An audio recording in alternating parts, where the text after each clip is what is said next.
포인터는 설명하는 방식이 굉장히 다양해요. 다양한데 나는 이렇게 설명할 겁니다. 그러니까 여러분들 그 이미 포인터에 대해서 어느 정도 좀 배웠던, 그러니까 전전이나 아니면 다른 학부라도 C에 대해서 포인터 가지고 씨름을 좀 해봤던 사람들은 나름대로 포인터에 대한 감이 있다. 그러면은 그 감대로 가세요. 근데 포인터를 지금 처음 배우거나 아니면은 예전에 포인터를 배운 적은 있는데 영 모르겠다. 그러면은 내가 설명하는 방식대로 따라오면 좋습니다. 그래서 한번 들어보세요. 포인터는 기본적으로 그냥 변수예요. 변수인데 그 변수에 들어가는 값이 특별한 값이에요. 특별한 값이 무슨 값이냐면 예를 들어서 이 넘버라는 변수가, 이 변수는 int 넘버는 100 해가지고 얘는 타입이 int예요. 타입이 int라는 거는 무슨 뜻일까요? 숫자를 담겠다는 거예요. 그러니까 이 변수는 어떤 변수냐면 숫자를, 정수형의 숫자를 담을 수 있는 변수예요. 근데 변수 중에 숫자는 숫자인데 이 숫자가 그냥 숫자가 아니라 주소라는 값을, 메모리 내에 있는 특정한 주소라는 것도 다 정수거든요. 번지가 0번지, 1번지, 2번지, 3번지 해서 뭐 100만 번지, 1000만 번지 해가지고 예를 들어서 여러분들의 메모리가 뭐 16기가 메모리다. 그러면은 16기가면 160억이거든요. 그러니까 160억까지에 가는 번호가 매겨져 있는 거야. 여러분들의 메모리에 16기가면은 번호가 160억 개가 있는 거예요. 그러니까 정수형 숫자라고 보면 돼요. 근데 의미가 메모리에는 주소다라고 하는 그런 의미를 갖는 숫자만 다루는 특별한 정수형 숫자를 다루는 조금 특별하게 생긴 타입, 그를 포인터라고 부르는 거일 뿐이에요. 그러니까 포인터라는 거를 뭔가 특별하게 대단한 뭔가가 있는 게 아니라 그냥 변수예요. 변수인데 얘는 주소가 들어있는 변수다라는 거예요. 그래서 기본적으로 포인터를 다루기 위해서 문법적으로 알아야 될 거는 딱 이게 다야. 이 세 가지가 다야. 여러분들이 알아야 되는 문법은 이게 다야. 그러니까 요거는 여러분들 그냥 뭐 사실 이거 뭐 외울 것도 없는데 외우긴 외워야 되겠죠. 별 찍기, 그 다음에 앞에 엔드마크, 앰퍼샌드 찍기, 그 다음에 또 여기도 별 찍기가 들어가는데 이 별 찍기 어떤 의미가 있는지를 지금부터 간단하게 볼게요. 자, 여러분들 이 내용을 봤을 테니까 이거를 카피해서 여기다가 돌려서 보면서 설명을 하도록 할게요. 자, 잠깐만 9-1번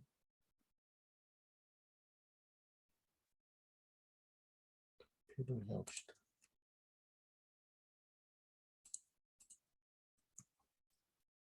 자, 보세요. 어떻게 들어가는지 쓰는 방법을 알려줄게요. 지금 기본적으로 넘버라는 변수가 있습니다. 이 변수가 100이라는 값을 가지고 있어요. 여러분 지금부터 용어를 잘 써야 됩니다. 변수의 값과 이 변수가 어디에 들어있는지를 알아내는 주소값, 그러니까 주소라는 거하고 변수에 들어있는 값을 구분해야 돼요. 예를 들면 마트에 갔어요. 마트에 갔더니 사물함이 들어있습니다. 사물함마다 번호가 매겨져 있어요. 그러면 그 사물함의 번호라는 것 자체는 그 사물함의 위치를 알려주는 거고요. 그 사물함을 열어서 들어가 봤더니 그 안에 100이라는 숫자가 들어있어요. 그러면은 그거는 해당되는 그 사물함에 들어있는 그걸 사물함 하나 한 칸 한 칸의 변수라고 부른다면 그 변수의 값이다라고 얘기하는 거죠. 안에 들어있는 물건과 그 사물함이라는 그 자체가 어디에 위치하는가, 그 번호가.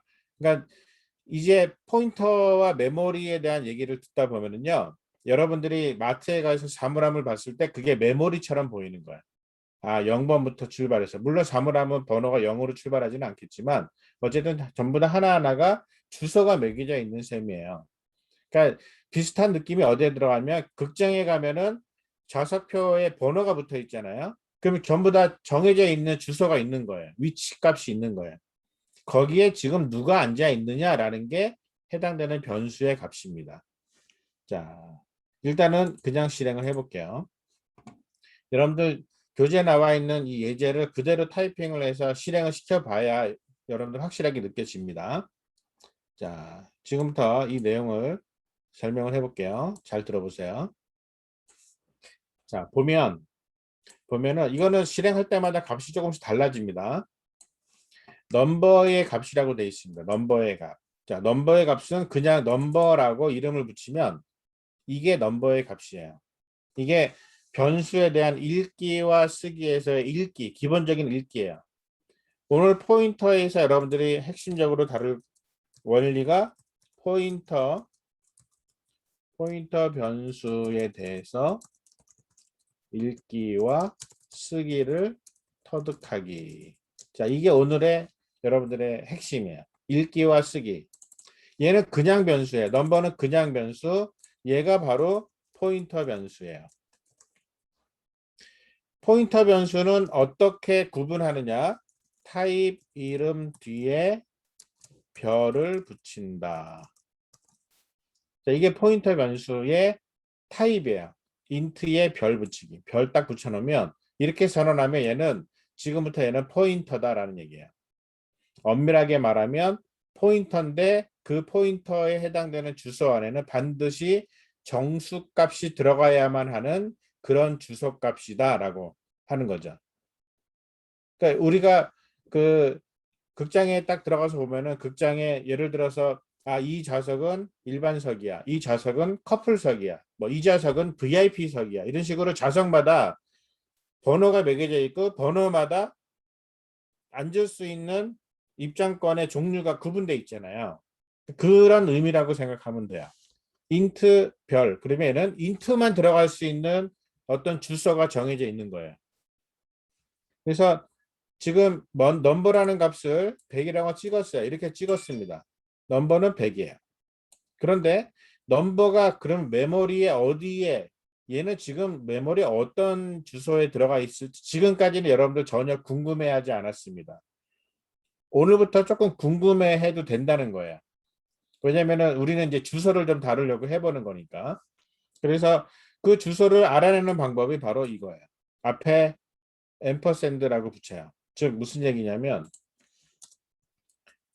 어떤 변수든지 앞에 엔드 마크 앰퍼샌드를 붙이면 그 변수가 실제로 위치하고 있는 주소를 알아낸다.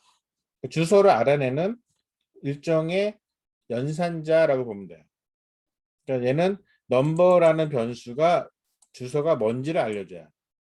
자, 지금 이거를 왜 하는지를 여러분들이 좀 느끼기 시작을 해야 됩니다. 내가 지금 설명한다고 뭐 완벽하게 터득한다라고 뭐 기대하지 않아요. 이것도 자꾸 연습하면서 느껴야 되는 거예요. 왜 이런 짓을 해야 되나? 그래서 실제로 봤더니 0x7ff 뭐 어쩌고저쩌고 막 나와 있어요. 자, 이런 숫자가 있습니다. 뒤에가 5508로 끝나요. 다시 한번 실행해 볼게요. 실행을 하겠습니다. 그랬더니 얘는 038로 끝나요. 숫자가 바뀌어. 다시 한번 실행해 볼게요. A48로 또 숫자가 또 바뀌었어. 얘 지금 16진수 숫자거든요. 그러니까 이런 식으로 컴퓨터 프로그램이 실행할 때마다 이 프로그램이 차지하는 메모리의 위치는 그때그때마다 달라요. 그러니까 이 주소가 무슨 주소인지 값인지 100은 변함없이 내가 정한 100이 들어있지만 주소는 달라질 수 있다는 거죠. 이 달라지는 주소가 어떤 값인지를 알아야 될 필요가 있다는 거. 이 값을 알고 싶은 게 아니라 너 어디 있는지 좀 알려줘. 왜냐하면 그 주소를 가지고 내가 포인트하고 연결해서 뭔가를 좀 해보려고 해. 라고 하는 의미라는 거예요. 자, 그래서 주소를 알아내기 위해서는 앞에다가 앰퍼샌드 붙인다는 거. 근데 이런 주소만 다루는 특별한 타입의 변수가 뭐라고요? 포인터라는 타입이에요. 자, P라는 거는 바로 포인터라는 타입이에요. 그래서 이런 식으로 값을 연결하는 게 가능합니다. P라는 변수에다가 값을 줘요. 그런데 이렇게 어떤 변수의 주소값을 줍니다. 자, 예를 들어서 여기다가 내가 100 이렇게 하잖아요. 바로 밑에 밑줄 뜨죠. 뭐라고 뜨는지 볼게요. 자, 한번 보세요. 뭐라고 되어 있나? incompatible. 뭔가 호환이 되고 있지 않습니다. 그러니까 서로 뭔가 안 맞는다는 얘기예요. integer to pointer. 오른쪽의 값은 100은 인테저 정수값인데 왼쪽의 변수는 포인터다 이거야. 야, 너 어떻게 인테저를 포인터에다가 집어넣으려고 그래? 말도 안 되는 소리 하지 마. 엄밀하게 따지면 주소도 정수인데 이렇게 주소를 직접 집어넣는 건 안 돼요. 반드시 이 주소는 진짜로 사용되는 특정한 어떤 변수의 주소값, 즉 이런 식으로 집어넣어야 된다는 얘기야. 자, 이렇게 해서 이 변수의 주소값. 그래서 확인해 볼게요. 이거를 수행을 하고 났더니 P의 값이 P라는 변수는 포인터라 했어요. 포인터의 값이 이런 값이 매겨져 있어요. 들어가 있어요.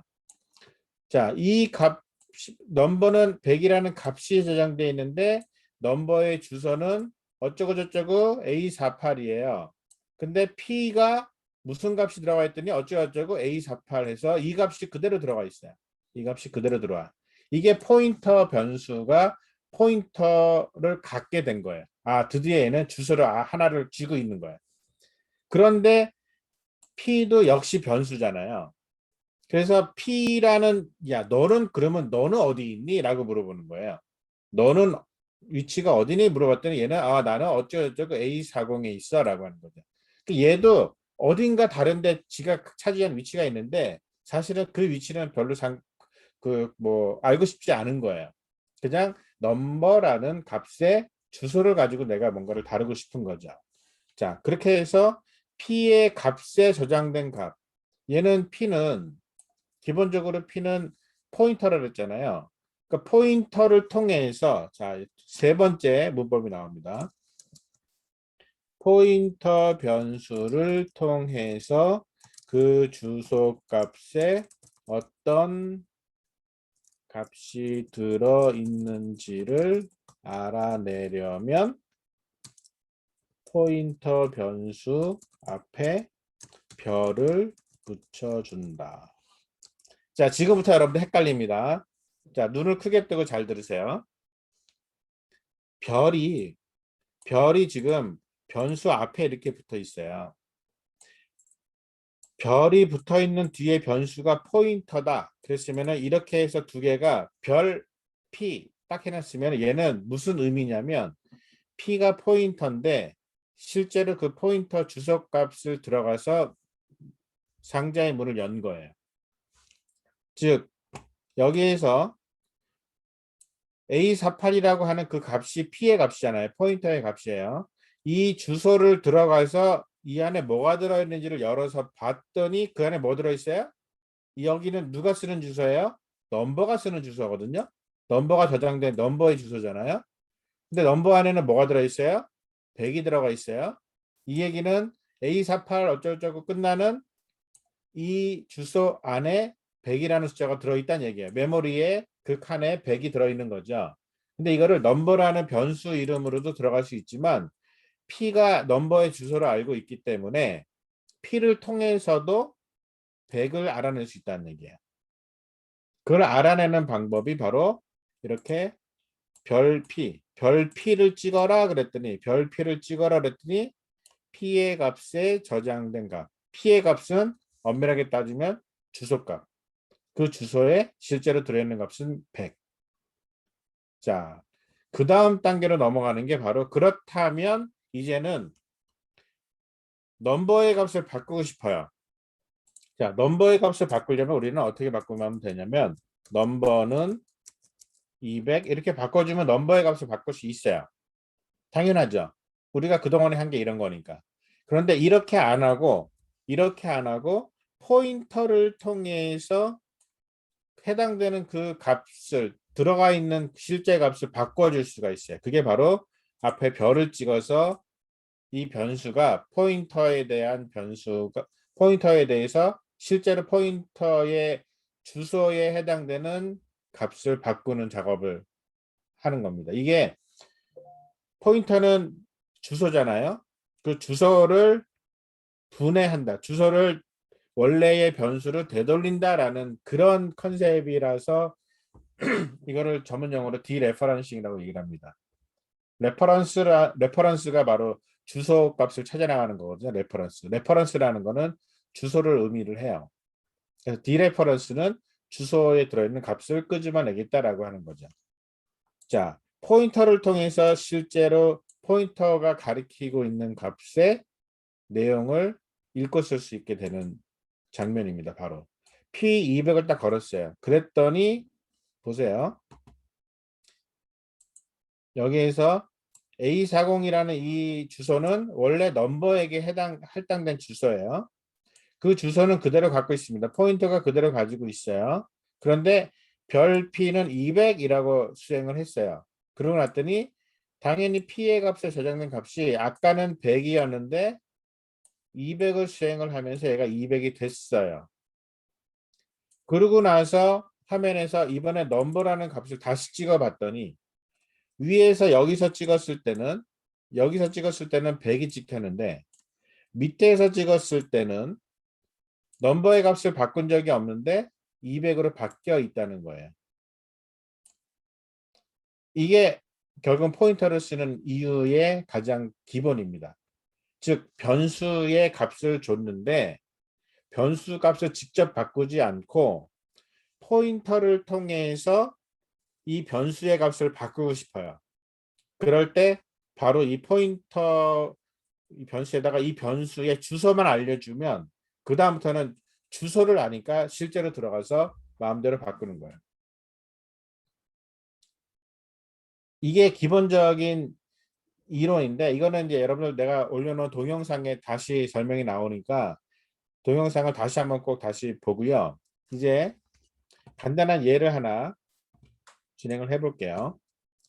자, 교재에 보면은요, 여기서 이제 이런 예가 포인터를 활용하는 함수 만드는 예가 나오는데, 자, 이 내용 차근차근 여러분들 읽어보시고요. 자, 이렇게 해볼게요. 여기서 이 내용은 이제 그대로 주고, 자, 넘버의 값, 그 다음에,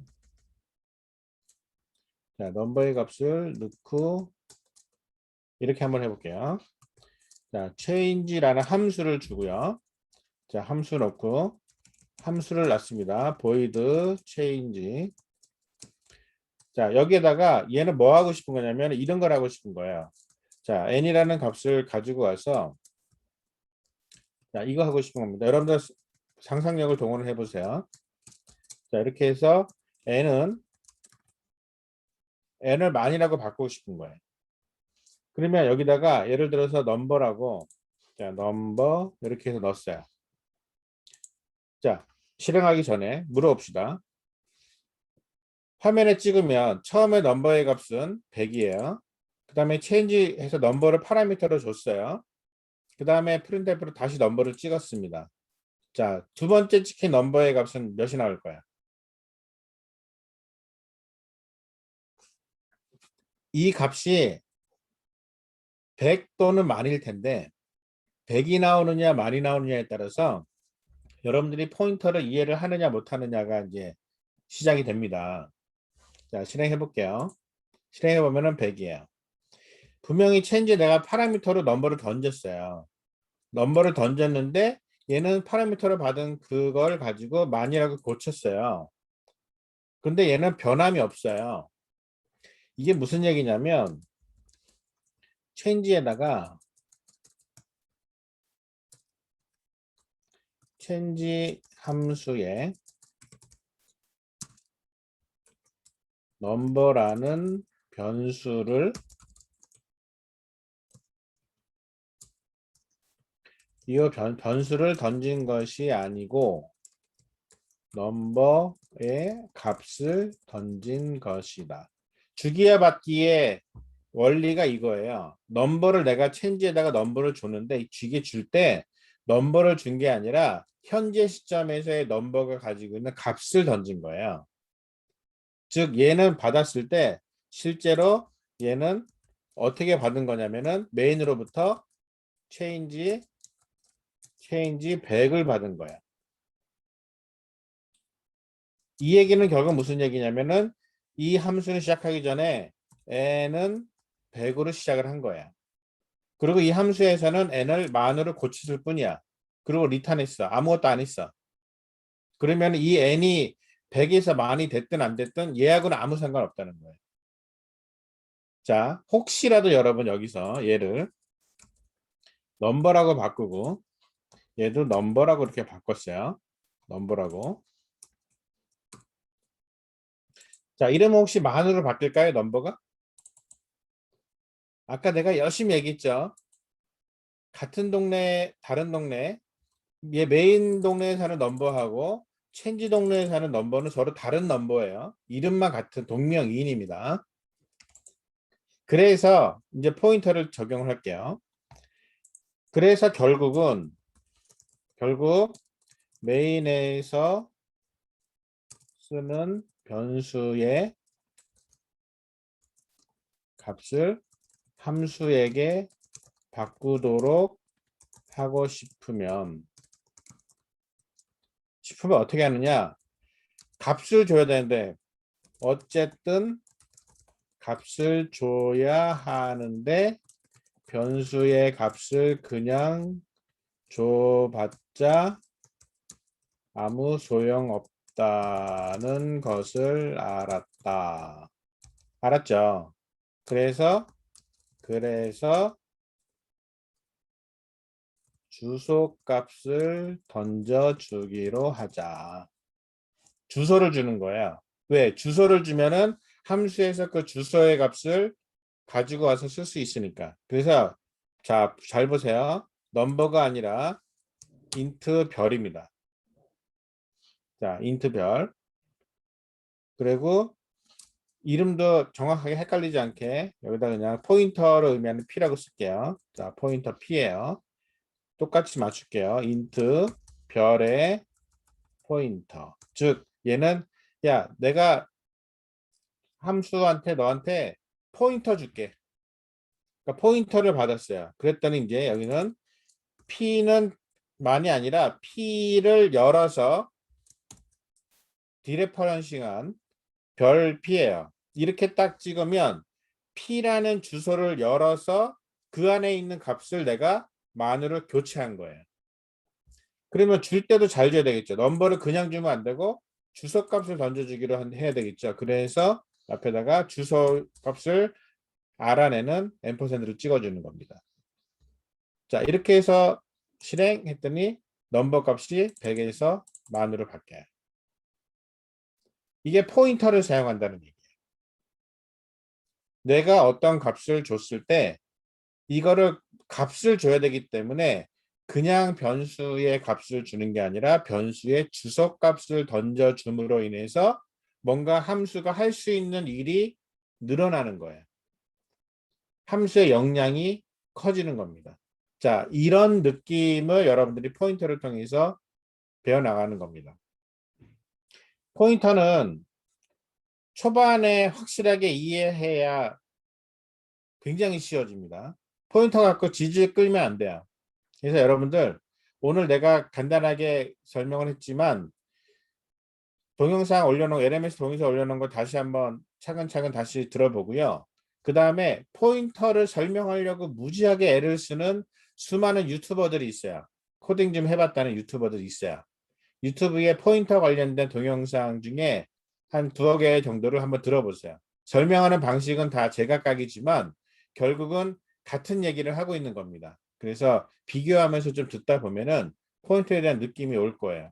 그래서 어느 정도 포인터에 대한 느낌이 온다 싶을 때 8장, 9장의 연습 문제를 풀기 시작을 하세요. 9장에 나와 있는 연습 문제는요. 그동안에 우리가 풀었던 문제들을 다시 한번 포인터를 사용하는 그 방식으로 바꾸는 겁니다. 그러니까 그동안에 계속 풀었던 문제들이기 때문에 여러분들 새로운 문제가 아니에요. 비만 관련돼서 함수 버전 만들었는데 이제 포인터 버전을 만드는 거고요. 최대값, 최소값도 포인터 버전으로 만드는 거고 5명 점수 분석하는 거 포인터 버전으로 만들고 그러면서 지금까지 했던 거 포인터 버전 두 번째 포인터 버전 만들고 최저값 또 두 번째 포인터 버전 포인터 배열 버전 숫자 세 개 정렬도 포인터 버전 문자열 내용 그러니까 문자열 자체가 이제 포인터였으니까 문자 역순으로 바꾸는 거 다 해봤던 문제들이에요.